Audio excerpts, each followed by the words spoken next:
상쾌한 아침 원주에서 출발합니다.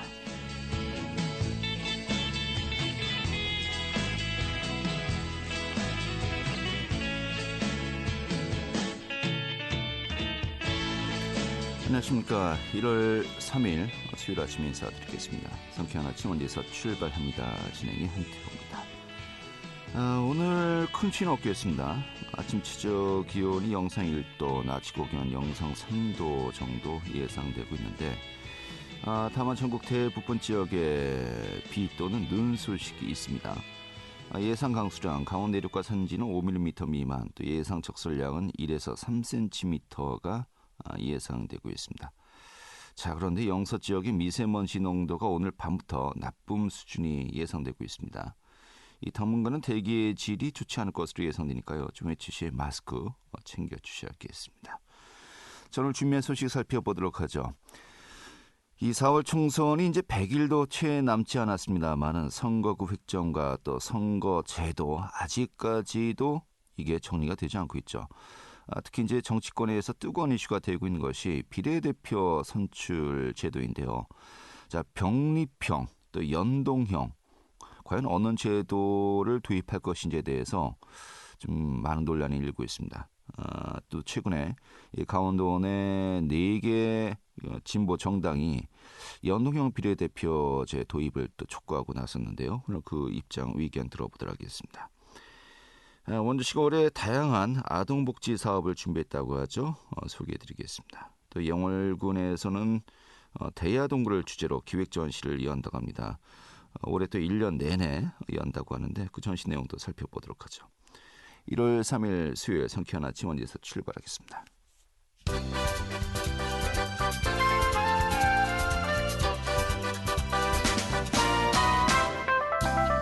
오늘의 뉴스입니다.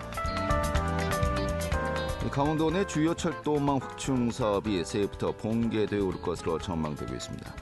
여주 원주간 복선 전철 사업은 이달 11일 서원 지역에서 착공식이 열려 2027년 개통을 목표로 공사가 시작됩니다.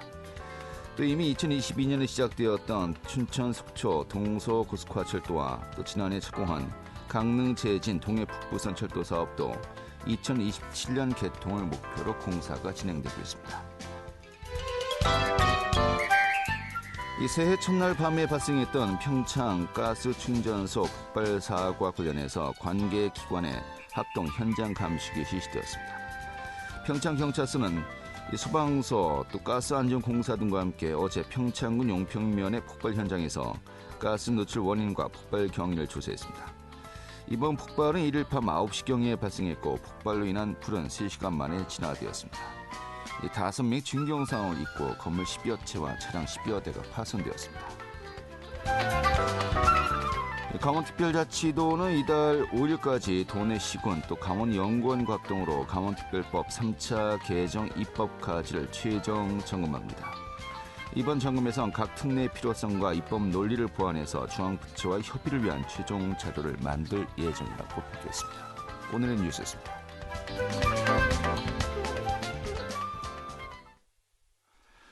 네, 정의당을 비롯해서 강원도 내 4개 진보 정당이 최근에 기자회견을 열고요. 이 병립형 비례대표제의 지금 회기 움직임을 비판하고 나섰습니다. 지금 연동형 비례대표제 실시를 촉구한 것인데요. 정치적 다양성 또 사회적 약자들의 목소리 반영을 위해서 필요하다는 것이겠죠.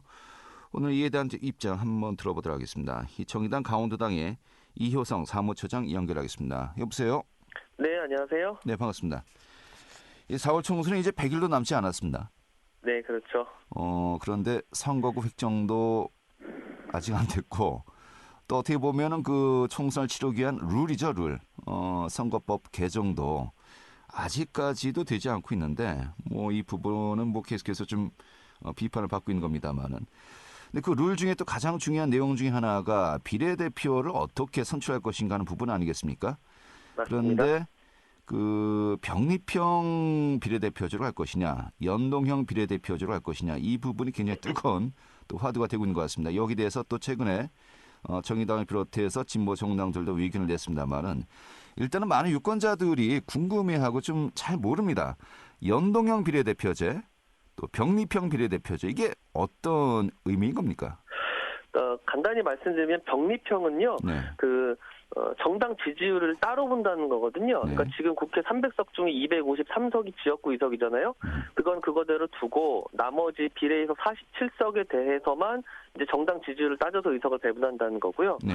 그다음에 연동형은 정당 지지율을 의석 전체로 연동해서 뭐 예를 들어서 정의당이 10%를 받았다. 그러면 300석 중에 10%인 30석을 이미 일단 보장받은 상태에서 뭐 지역구에서 우리가 20석에 당선됐다. 네. 그러면 20석을 먼저 채워요. 그 네. 나머지 10석을 비례를 줘서 30석.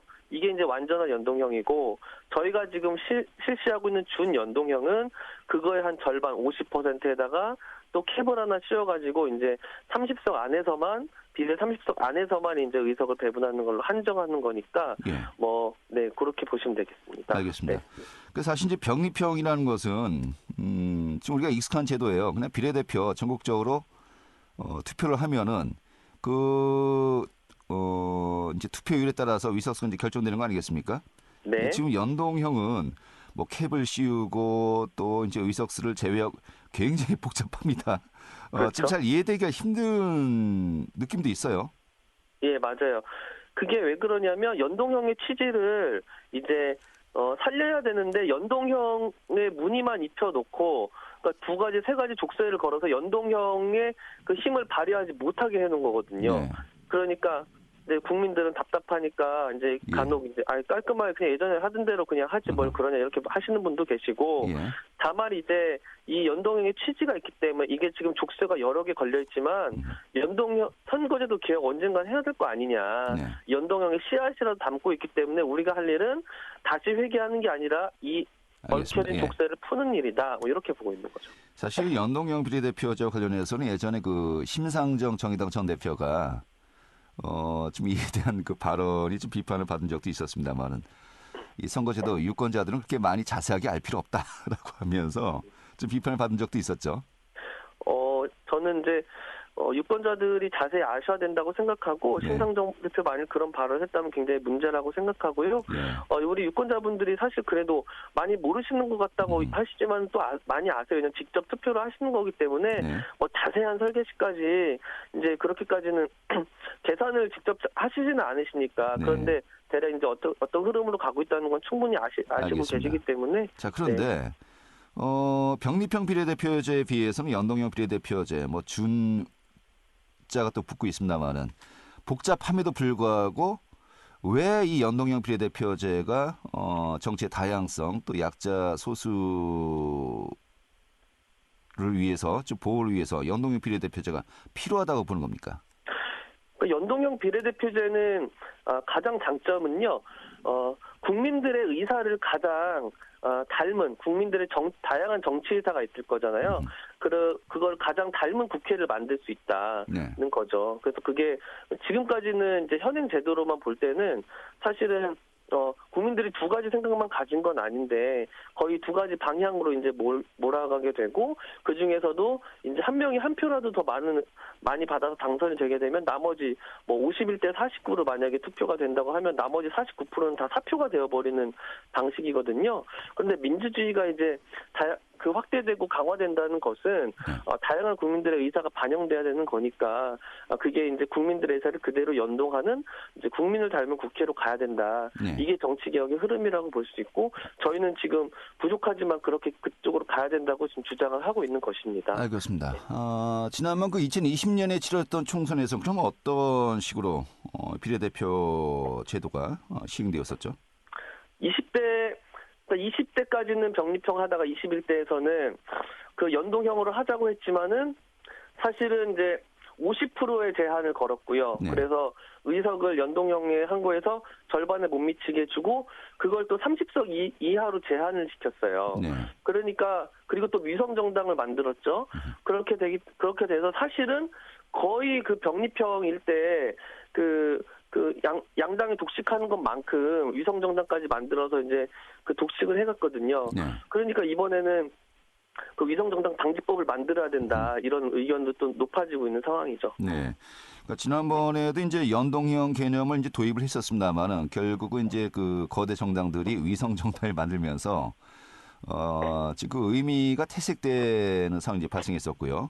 그래서 위성정당 방지법까지도 현재 국회에서 계류 중입니다만은, 근데 이 논의를 벗어나서 뭐 국힘이 이미 그 확실하게 입장을 정했고요.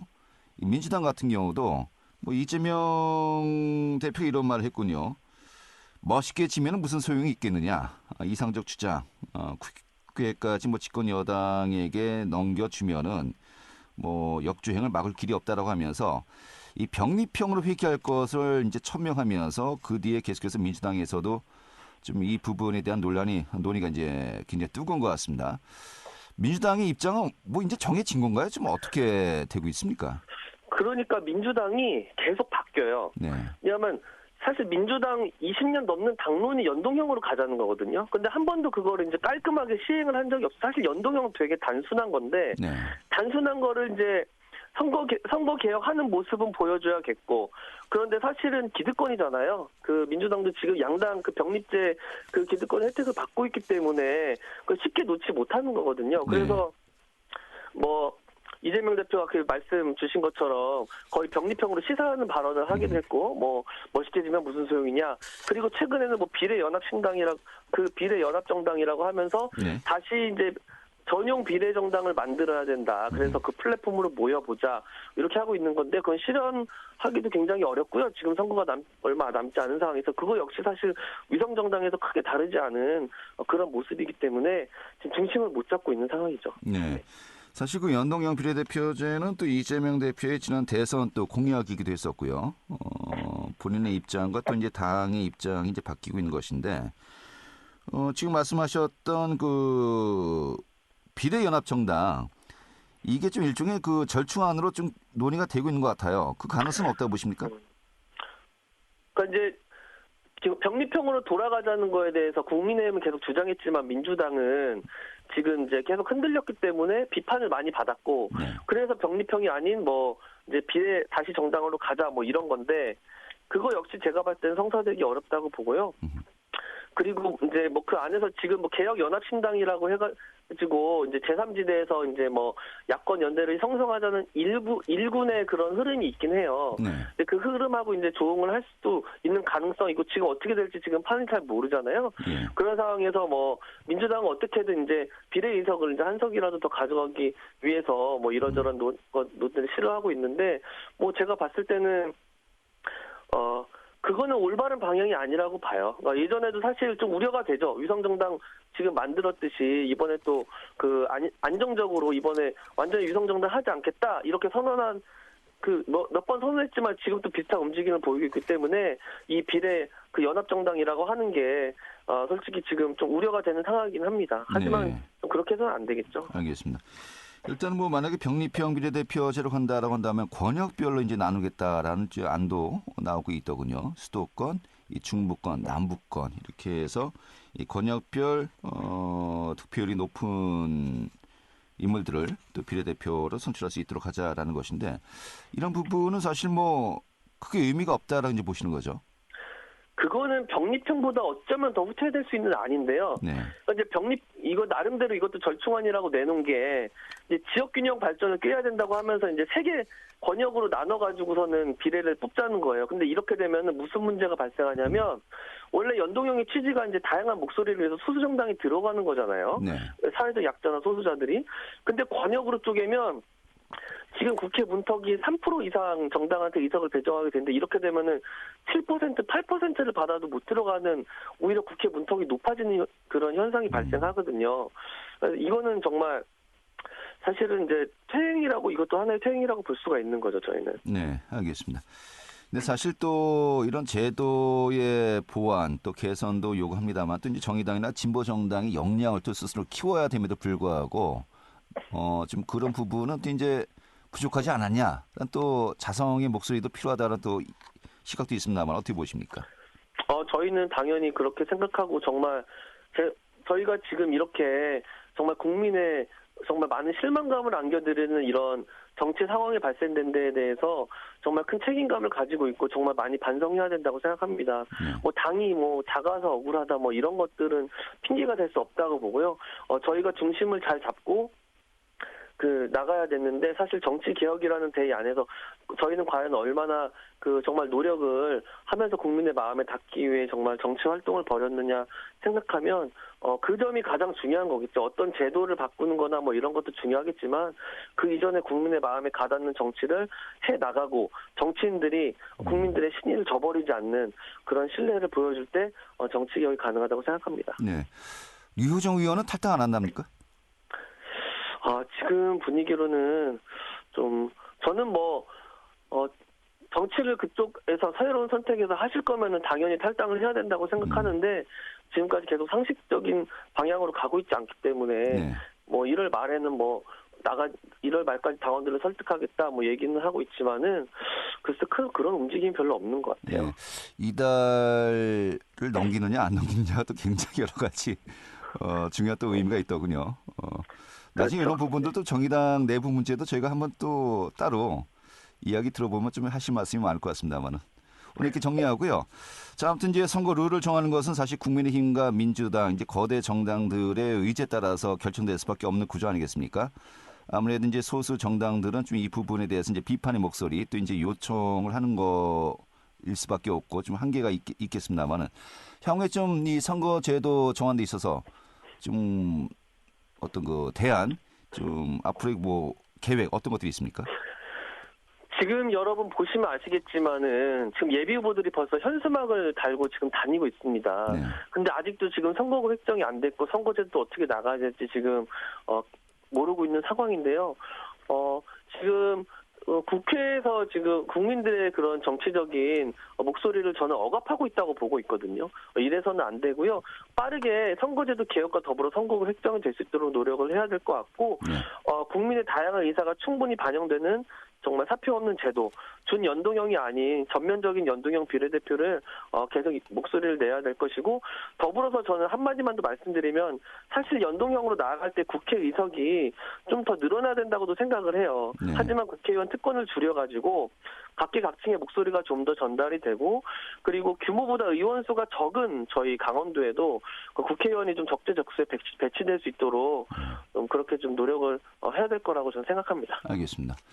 근데 이제 또 정치 개혁을 한다고 한다면 국회의원 수를 줄이겠다. 이 부분들을 사실 또 제일 먼저 이야기하는 것이 일반적이지 않습니까? 그런데 이게 일종의 좀 포퓰리즘 아니냐. 국회의원 수를 차라리 늘려야 된다라는 이제 목소리도 상당한 것 같습니다. 지금 그런 식으로 또 지금 말씀하셨습니다만은 그 의미는 좀 어떻게 우리가 이해할 수 있을까요? 근데 이제 작년 5월에 다시 국회 정치개혁특위에서 이제 설문조사를 했을 때 또 많이 바뀌셨거든요. 네. 국회 의석이 적으면 적을수록 1인한테 돌아가는 특권은 높아지는 거고 지금 이제 국민들이 가장 비판하는 게 정치인들이 특권 의식을 부리니까 지금 꼴 보기 싫다고 하신 거고 저도 사실 그렇게 생각을 하거든요. 네. 근데 이제 그거랑 별개로 이 국회 의석이 더 줄어들면 줄어들수록 지금 더 특권이 강화되는 구조가 사실 엄연한 현실이기 때문에 그리고 이제 OECD 국가 중에 봐서도 솔직히 국회의원 국민 1인 국민당 의원 비중이 좀 적은 건 사실이거든요. 그래서 의석은 늘리되 특권은 더 줄여가지고 좀 다양한 목소리가 반영될 수 있게 하는 방향으로 나아가는 게 아닌가 그런 생각이 들고요. 이러기 위해서는 사실 정치인들이 똑바로 해야죠. 지금 이런 불신을 안겨둔 정치인들이 국회의원 있으니까 좋더라 하는 좀 효능감을 느낄 수 있게 더불어서 좀 노력을 열심히 해야 될 거라고 생각합니다. 알겠습니다. 오늘 이렇게 정리하겠습니다. 오늘 잘 들었습니다. 네, 고맙습니다. 네, 정의당 강원도당의 이효성 사무처장이었습니다.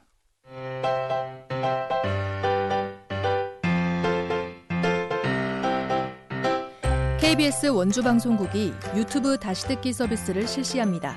매일 아침 강원 영서남부권의 뉴스와 정보를 전해드리는 상쾌한 아침 원주에서 출발합니다는 KBS 원주라디오 유튜브 채널을 통해 다시 들을 수 있습니다. 네, 지금 시각이 8시 52분이고요. KBS 원주방송국의 상쾌한 아침 원주에서 출발합니다. 함께하고 계십니다. 자, 영월 동굴생태관이요. 대야동굴의 생태계와 동굴 생물을 테마로 기획 전시를 개최했습니다. 좀 이제 굉장히 오랜 기간 이 전시가 또 계속된다고 하는데 오늘 소개해드리도록 하죠. 영월군 문화관광체육과의 황현주 학예사 연결하겠습니다. 여보세요? 네. 여보세요. 안녕하십니까. 네, 반갑습니다. 자, 이번에 영월군에서 이 대하동굴을 주제로 좀 전시회를 열고 있다라고 합니다만은 이 강원특별자치도 기념을 32호라고 이제 들었습니다. 대하동굴이요. 좀 대하동굴 좀 소개 좀 먼저 해주시죠. 네. 대하동굴은요, 그 영월군 김삿간면 대아리에 위치를 하고 있어요. 그래서 이제 대하동굴이라고 불리는 거고요. 네, 그 동굴의 총 길이는 450m 정도입니다. 네, 450m요. 예, 네네네. 그리고 1980년도에 그 기념물 제32호로 지정이 되었고, 동굴의 형성 같은 경우는 신생대 3기 말부터 자리를 잡았고, 그리고 신생대 4기 때 뭐 기후 변화라든지 해수면 운동으로 인해서 어떤 용식과 퇴적, 그리고 침식의 반복으로 형성된 것으로 추정하고 있습니다. 네. 아직 뭐 일반에게 공개는 되지 않고 있는 건가 봐요. 네, 그렇습니다. 첫 공개입니다. 아, 그래요. 그 전시를 통해서요. 네, 그렇습니다. 이 대하동굴이 그 직선 형태의 동굴이에요. 그런데 이제 내부 굴곡이 심해서 전문가들조차도 그 단독 입굴이 어렵다고 하는데, 이제 영월군이 2020년도 1월부터 12월까지 동굴 전문가들과 함께 그 학술 연구 조사를 시행을 했고요. 네. 그 연구 결과를 이번 기획 전시를 통해 소개하게 되었습니다. 예, 그렇군요. 그런 건 이제 전시를 통해서 공개가 되는 것인데, 작년 12월 8일부터 이제 전시가 시작되었고요. 네. 올해 연말까지 계속되는 겁니까, 이 전시가? 네, 좀 많은 분들이 다녀가시면 좋겠다는 생각으로요. 저희가 기획 전시를 한 1년 잡았습니다. 그래서 12월까지 진행을 하게 됩니다. 네, 장소는 어디에서 이제 전시회가 이루어지겠습니까?